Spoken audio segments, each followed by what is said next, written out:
యేసుక్రీస్తు శ్రేష్టమైన నామమున చేరువచ్చిన ప్రియులందరికీ కూడా గుడ్ మార్నింగ్ అండి. మీ అందరికి కూడా నిండైన వందనాలు చెల్లిస్తున్నాను. ఎంతో ఆనందదాయకం ఈ ప్రభాత వేళ ఈ రీతిగా ప్రభుని ఆరాధించటం. ఇది చాలా ఆశీర్వాదకరము అని నేను సేవకునిగా చెప్పగలను. ప్రతి ఉదయం వాక్యానుసారంగా దేవుని వెతకటం అనేది చాలా ఆశీర్వాదం. చేరువచ్చిన ప్రియులకు మన కుమారు శుభములు తెలియజేస్తూ ఈ పరిశుద్ధ వారంలో ఈ ప్రతిదినం కూడా చాలా ఎంతో శ్రద్ధతో ప్రతి క్రైస్తవుడు కూడా దేవుని వెతకటం చాలా ఆసక్తిని రేకెస్తూ ఉంటది. ప్రతి ఒక్కరు కూడా వారు చాలా వరకు క్రైస్తవేతరులు కూడా ఈ వారాన్ని చాలా పవిత్ర వారంగా భావించి వారు కూడా చక్కగా ప్రభువుని వెతకడానికి ప్రయత్నం చేస్తూ ఉంటారు. ప్రియులారా, చదవబడిన లేఖనంలో నుంచి కొన్ని ప్రాముఖ్యమైన మాటలు ఈ ఉదయకాల సమయంలో మనం ధ్యానం చేయడానికి ప్రయత్నిద్దాం.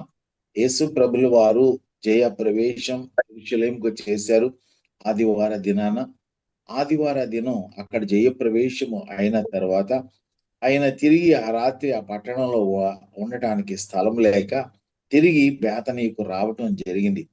ఆ ఉదయకాల సమయం అనగా సోమవార ప్రభాత వేళ ప్రభువు బయలుదేరి తిరిగి యెరూషలేమునకు రెండవ మారు వస్తూ ఉన్నారు. అంటే మీరు అడగవచ్చు, అంతకుముందు యెరూషలేము ప్రభు వెళ్ళలేదంటే అంతకుముందు చాలాసార్లు ప్రభువు దర్శించారు. అయితే ఈ పండుగ సమయంలో ఈ జయ ప్రవేశం జరిగిన తర్వాత రెండవసారి నా ప్రభు తిరిగి ఆ పరిశుద్ధ పట్టణానికి వస్తూ ఉన్నారు. వస్తూ ఉన్న సమయాలలో అక్కడ ఉన్నటువంటి స్థలములో అనేక అంజూరపు చెట్లు ఉన్నాయి.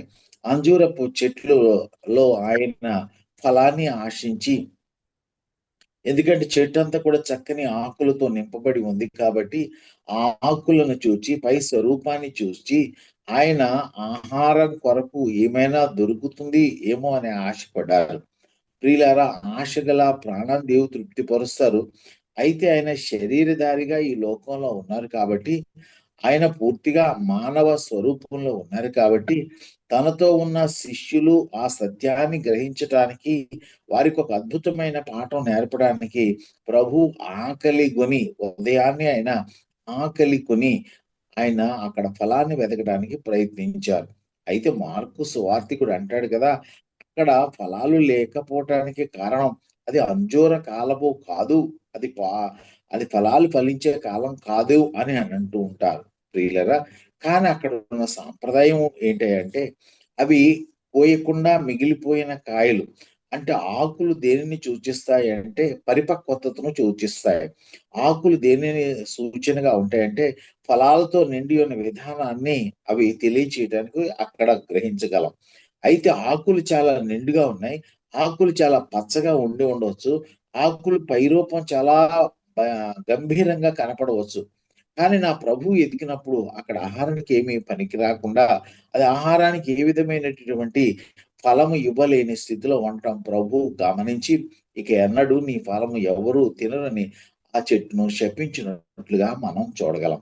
ప్రియులారా, ఈ చదవబడిన లేఖనం చూస్తే వెంటనే ఆ చెట్టు ఎండిపోయినని ఇక్కడ ఉంటే, మార్కు సువార్తికుడు రాసినటువంటి లేఖన భాగంలో వారు తిరిగి యెరూషలేము నుంచి వస్తూ ఉన్నప్పుడు మరలా రాత్రికాల సమయంలో సాయంకాల సమయంలో తిరిగి వారు వస్తూ ఉండగా ఆ చెట్టును చూసి వెంటనే అది ఎండిపో ఉండట చూసి పేతురు గారు ప్రశ్నించారు, ప్రభువా, నువ్వు పొద్దున్న ఈ చెట్టును శపించావు కదా, చూడండి ఎంత త్వరగా ఎండిపోయింది అన్నప్పుడు అప్పుడు ప్రభువు చెప్తారు, మీరు విశ్వాసం ద్వారా దేన్నైనా పలికితే ఒకవేళ ఈ కొండను ఎత్తి సముద్రంలో పడవేయమంటే మీరు విశ్వాసంతో మాట పలికితే దేవుడు ఆ కార్యాన్ని సఫలత చేస్తారు అని ప్రభు వారి యొక్క విశ్వాసాన్ని గురించి కూడా చక్కగా వారిని హెచ్చరించి బోధించినట్లుగా మనం చూడగలం. ఈ ఉదయకాల సమయంలో ఈ లేఖనం ద్వారా మనం నేర్చుకోవాల్సిన పాఠములు ఏంటి?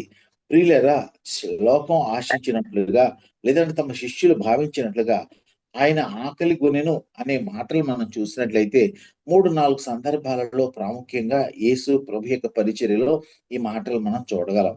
మీరు అందరూ క్రైస్తవులే కాబట్టి మీకు లేఖనం బాగా తెలుసు కాబట్టి మీరు చూసినట్లయితే ప్రభు ఆయన శరీరధారిగా ఉన్నప్పుడు ఆయన బాప్తిస్మం పొందిన వెంటనే శోధింపబడటానికి అరణ్యంలోనికి ప్రభు తీసుకొని పోబడ్డారు.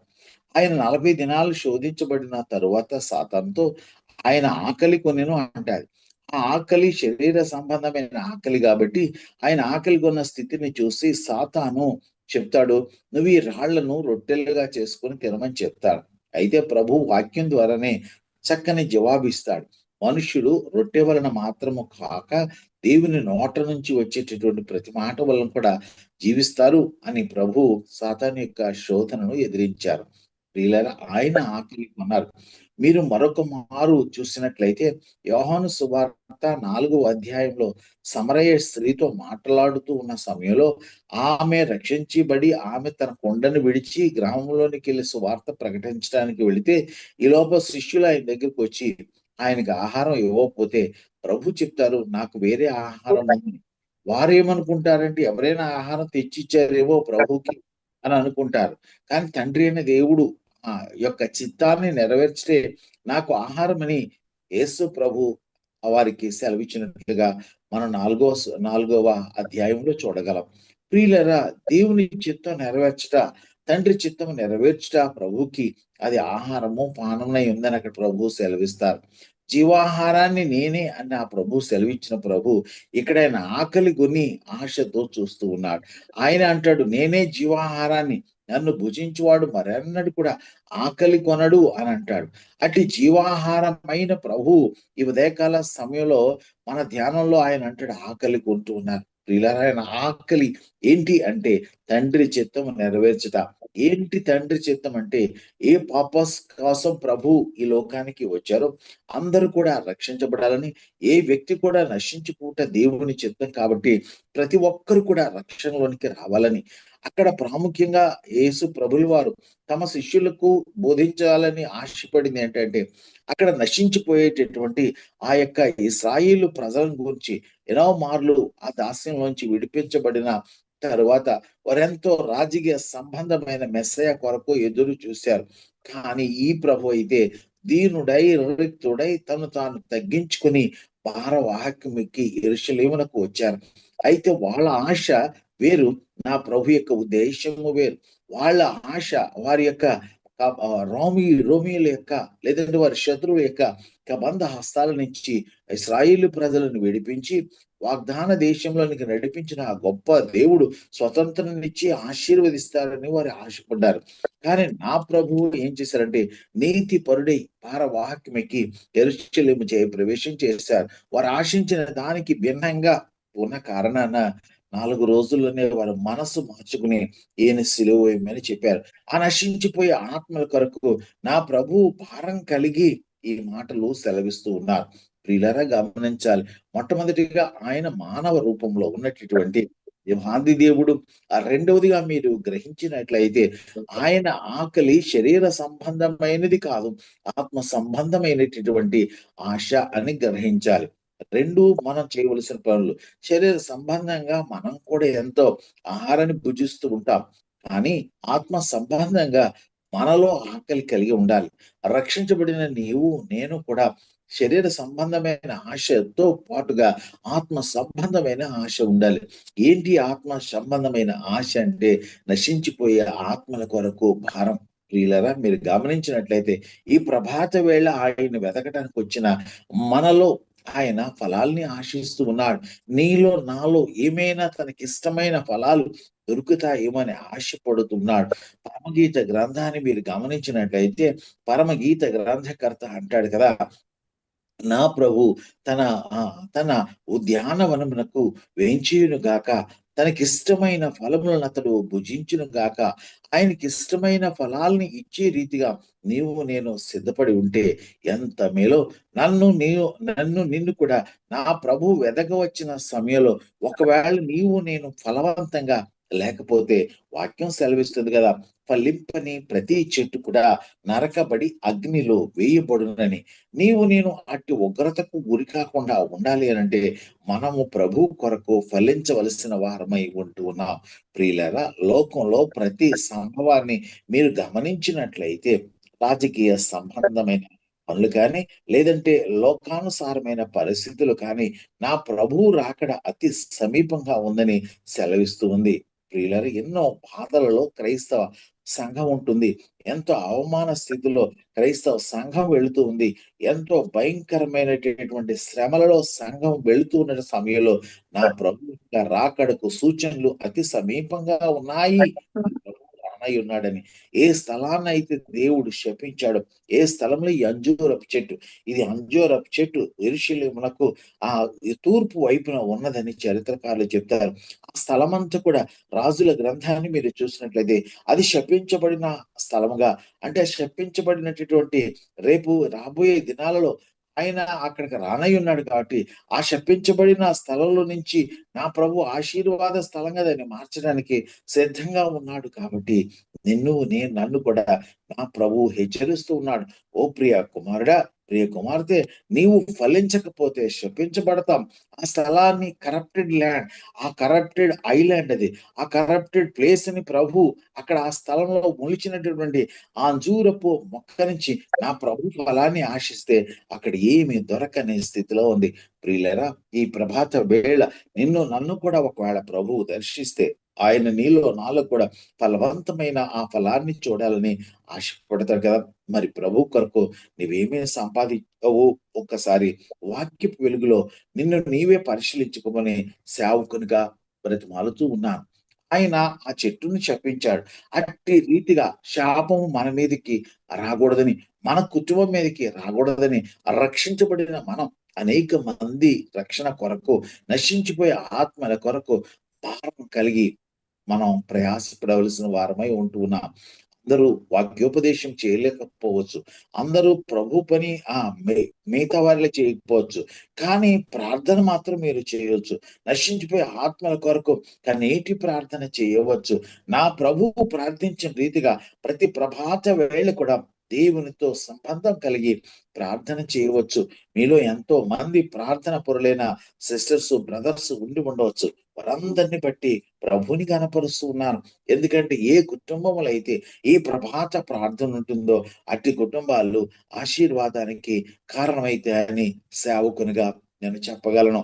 ఏ కుటుంబంలో అయితే నిత్య సంతోష సునాదం వినబడుతుందో ఆ కుటుంబాలని నా ప్రభువు దర్శిస్తాడు. అట్టి వారిని దేవుడు ఆశీర్వదిస్తాడు. ప్రియులరా, మూడవదిగా మనం గమనించినట్లయితే చాలా గొప్ప పాఠం ప్రభువు చెప్తున్నాడు. విశ్వాసాన్ని గురించి నా ప్రభు ఆ శిష్యులకు బోధిస్తూ మనకి కూడా మరొకసారి జ్ఞాపకం చేస్తున్నాడు. విశ్వాసం మనిషికి చాలా ప్రాముఖ్యమైంది. విశ్వాసులుగా పిలువబడే మనకు విశ్వాసం లేకుంటే ఎలా? ఆయన అంటాడు, గొప్ప పార అంటాడు, ఈ పర్వతాన్ని లేదా ఈ కొండని చూసి విశ్వాసంతో నీవు పలికినట్లయితే ఈ కొండ తీసుకెళ్లి సముద్రంలో పడిపోతుందని. మనం సమయం తక్కువ ఉంది, కానీ మీరు గమనించినట్లయితే ఎంతో మంది విశ్వాస వీరులు వారి యొక్క విద్యార్హతను బట్టి కాకుండా, వారి యొక్క శరీర సంబంధమైన స్థితిగతులను బట్టి కాకుండా విశ్వాసంతో ప్రార్థన చేసినప్పుడు ఎన్నో అద్భుతాలు వారు పొందినవి నాకు తెలుసు. నా యొక్క చిన్ని అనుభవంలో ఎన్నో గొప్ప విషయాలు నేను చూడగలిగాను. ఎందుకంటే అది విశ్వాస సహితమైన ప్రార్థన ఆ రోగిని స్వస్థపరచును అని పౌలు గారు చెప్పిన మాట ప్రకారం మన హృదయాల్లో విశ్వాస సహితమైనటువంటి ప్రార్థన ఉంటే దేవుడు ఖచ్చితంగా అద్భుత కార్యాలు చేయగలడు. శిష్యులే అడుగుతారు, ప్రభా మా విశ్వాసాన్ని వృద్ధి పొందించమని. ఈ ఉదయకాల సమయంలో నీవు నేను కూడా అడగాలి, ప్రభువా నీ రాకడ అతి సమీపంగా ఉందయ్యా, విశ్వాసాన్ని మాలో వృద్ధిపరచు ప్రభువా, విశ్వాసం మీకు ఎదగటానికి సహాయం చేయండి తండ్రి. మాలో అపనమ్మకాన్ని తొలగించి నీలో పూర్తిగా విశ్వాసులుగా జీవించే కృపను దయచేయమని మనం ప్రార్థన చేయాలి. విశ్వాసము లేకుండా దేవునికి ఇష్టడై ఉండుట అసాధ్యము. కాబట్టి మనం విశ్వాసము కలిగి ప్రభుని ప్రార్థించవలసిన వారమై ఉంటున్నాం.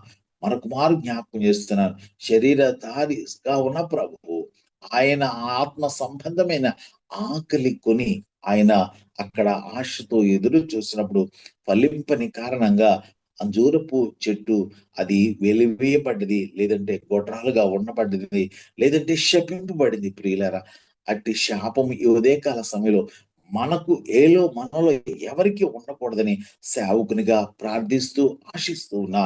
ప్రియ తండ్రి మనకు శ్రేష్టమైన ఆశీర్వాదానికి ఇవ్వటానికి ఇష్టపడుతున్నాడు.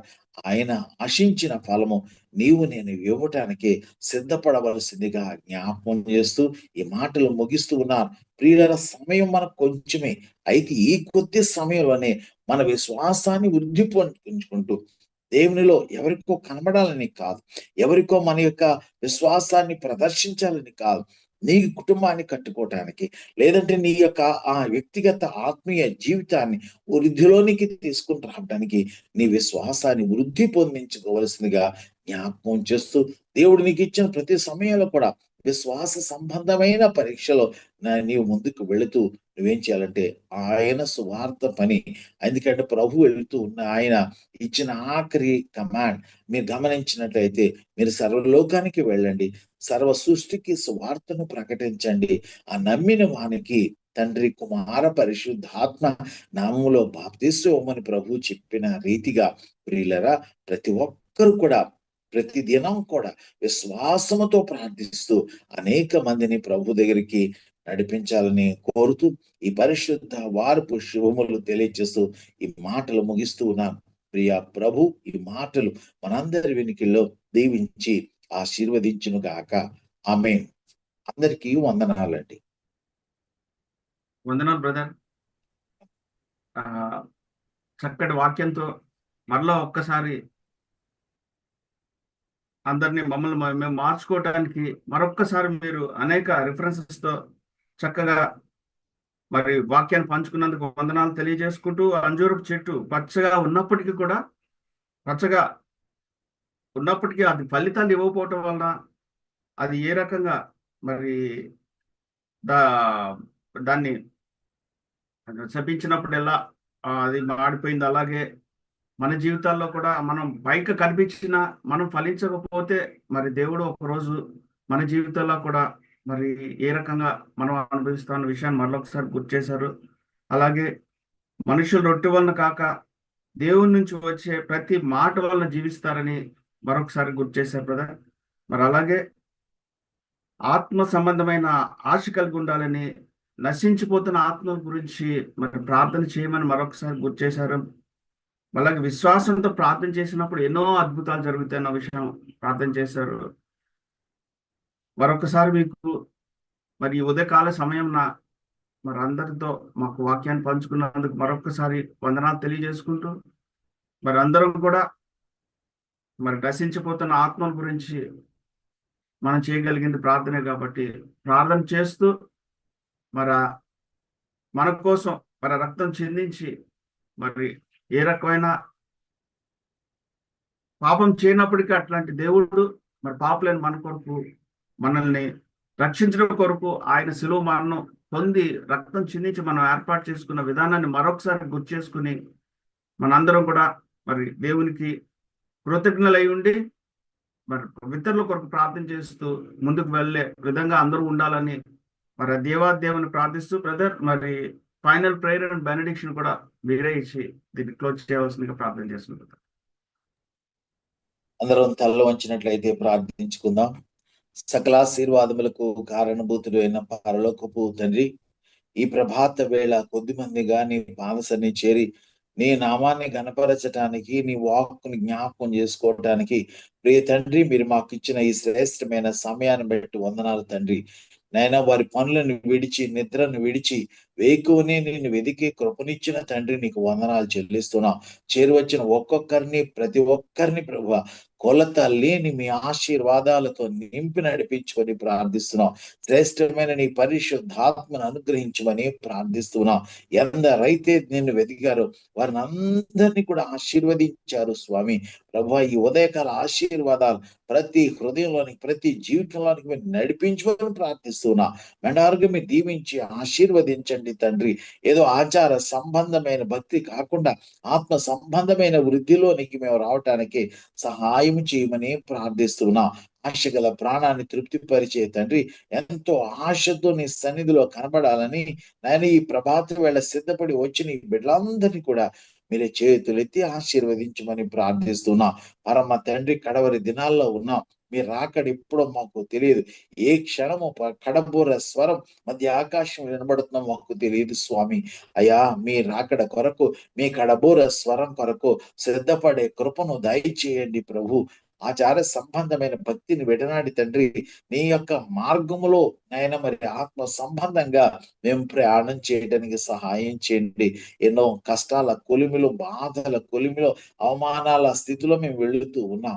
ప్రతి స్థితిని ఎరిగిన దేవుడు, క్రైస్తవుల యొక్క కష్టాలు మీకు తెలియనిది కాదు స్వామి.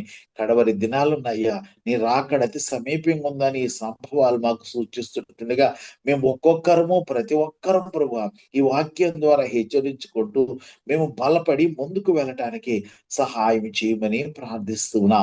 ఈ ఎలైసియన్స్ అందరినీ కూడా నీ చేతులకు అప్పగిస్తున్నా ప్రభు. ఒక్కొక్కరిని, ప్రతి ఒక్కరిని తండ్రి మీరు దీవించి ఆశీర్వదించండి.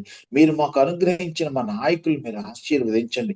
పేరు పేరున ప్రభు వారిని చేతులకు అప్పగిస్తున్నాం.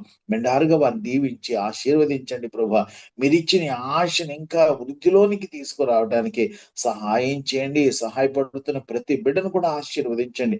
వారి కుటుంబాలని ఆశీర్వదించండి తండ్రి. ఏ ఉద్దేశంతో ఈ ప్రభాత వేళని వెతుకుతూ ఉన్నారు, వారి హృదయ వాంఛలు నెరవేర్చమని ప్రార్థిస్తున్నా ప్రభువా. శరీర సంబంధమైన ఆకలి కాదు, ఆత్మ సంబంధమైన తృష్ణ కలిగి ప్రభువా జీవించే కృపను దయచేయమని ప్రార్థిస్తూ, నశించిపోయే ప్రతి ఆత్మ ప్రభుని సన్నిధికి రావటానికి మా ప్రార్థనలు మీరు అంగీకరించి ప్రభువా, అందరూ అంతటా మారు మనసు పొందాలని మీ రక్షణ ప్రణాళికలో నేను అనేక మంది పాలిభాగస్తులు కావడానికి కృప చూపమని ప్రార్థిస్తూ, ఈ ప్రియ బిడ్డలందరినీ కొన్ని చేతులకు అప్పగించుకుంటూ చేసిన ప్రతి మేలును బట్టి వందనాలు చెల్లిస్తూ ఈ ఉదయకాలపు దీవెనలతో నింపి నడిపించమని రక్షకుడిని యేసు దీవెనామమున ప్రార్థించి స్తుతించి వేడుకొంచున్నాం పరమ తండ్రి. ఆమేన్. ఇప్పుడు మన తండ్రి అయిన దేవుని ప్రేమ, ప్రభు అయిన యేసు క్రీస్తు వారి యొక్క కృప, పరిశుద్ధ ఆత్మ యొక్క అన్యోన్య సహవాసం చేరి వచ్చిన మనకును, రాలేకపోయిన మన ప్రియులకును, యావత్ లోకంలో ఉన్న పరిశుద్ధులందరికీ ఇప్పుడు ఎల్లప్పుడు సదాకాలంతో నిండి నడిపించును గాక. ఆమేన్. ఆమేన్. వందనాలు brother, thank you very much.